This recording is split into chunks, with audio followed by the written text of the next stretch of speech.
The Pit. The Pit, the TV series, is outstanding. What a year this has been for the TV series, right? Like, a year where we've had The Penguin, we've had Andor season 2,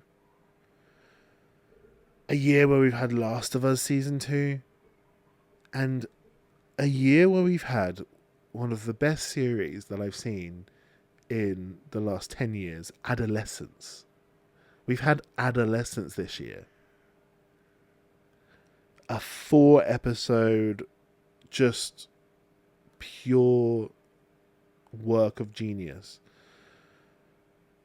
And now I've just watched The Pit. And I think The Pit might be my favourite.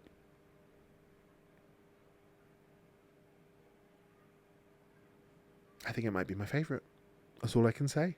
I just think it was so good. So what is The Pit about?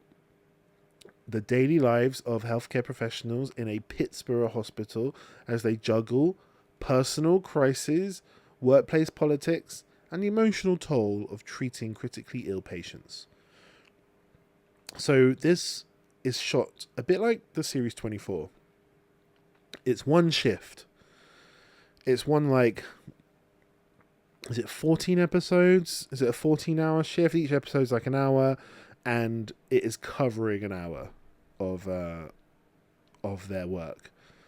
So let me just check. Season 1 has 15. So it's a 15-hour shift, starting from 7 a.m., finishing at 9 p.m. It's so good. You kind of think, do I need another hospital show? I've seen House. I've seen ER. I've even seen Scrubs. In the UK, we've got Green Wing. I've seen it all. I really don't feel like I need any more hospital-based sort of drama. And then The Pit comes along, and you don't realise just how much you needed it. It's so good. So why is it so good? Let's get into it.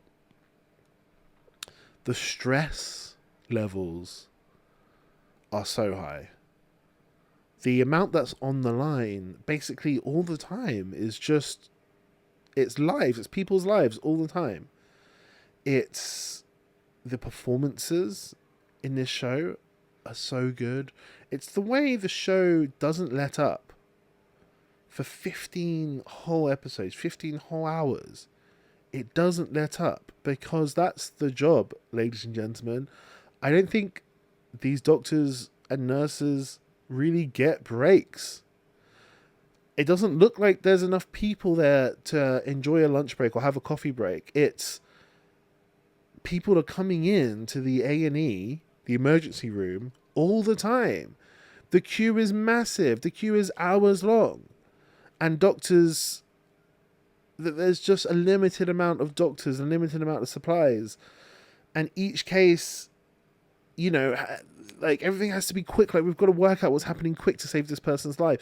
Like, it's so stressful. You've got new doctors there that need to be taught. You've got angry patients. You've got drunk patients, sick patients. Like, it's just hell on earth. Like, it really is hell. The performances are so good. I've really got to give a shout out to some specific performances. What is her name? The lady who plays the she's some kind of, maybe she's the receptionist or something. I mean, the main guy, Noah Weil, he is so good. I think it's Catherine, what's her name? Yeah, I think it's Catherine who I'm speaking of. I'm just getting up some photos of her. She's so good as the, admin of the hospital. Like, stressy McStress, the amount she's got to deal with at all times. I can't. It's hard to find out exactly which character is which by looking at the photos, because they look a bit different in their scrubs. But yeah, she's great. There's so many great parts to this show. I wish I could verbalize to you how good it is. The storyline weaves, like, there are some politics, some, like, drama-y politics between the doctors, but they don't ever stop to have these moments. These moments are weaved into the tension, the non-stop drama of having to deal with patients is weaved into that naturally. It's not like, okay, let's stop and have this slow scene here where we get to have a little bit more character development. No, it's all done whilst being in the middle of having to save people's lives. All the character development is done whilst just, I don't know, performing like life-saving resuscitations and stuff. It's just insane. Like, it's crazy. And like, some of these patients are so frustratingly annoying. Like, there's this one kid that needs some kind of spinal tap, and it needs to be done or the kid's gonna die.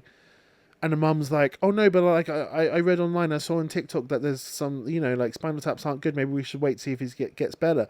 And the doctor's like, why would you believe anything that you've just done your 2-minute, like, research online over me, a doctor who's been training for the past, like, 10-15 years? Like, I know exactly what this kid needs. This is going to save his life. And the mom's like, no, I think we should wait. Look, I'm reading online that there's a lot of bad things that can happen. And he's like, there's absolutely no life-threatening thing that can happen if we do this spinal tap. And she's like, no, I'm not having it. That's my son's back.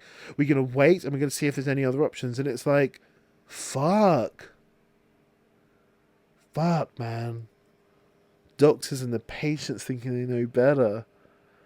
And I get it, like, patients know their bodies and know what they're feeling more than doctors do. But when you're dealing with these things day in and day out, it becomes secondhand, I guess, to doctors, like, who's got what and what they need. And yeah, it's so frustrating.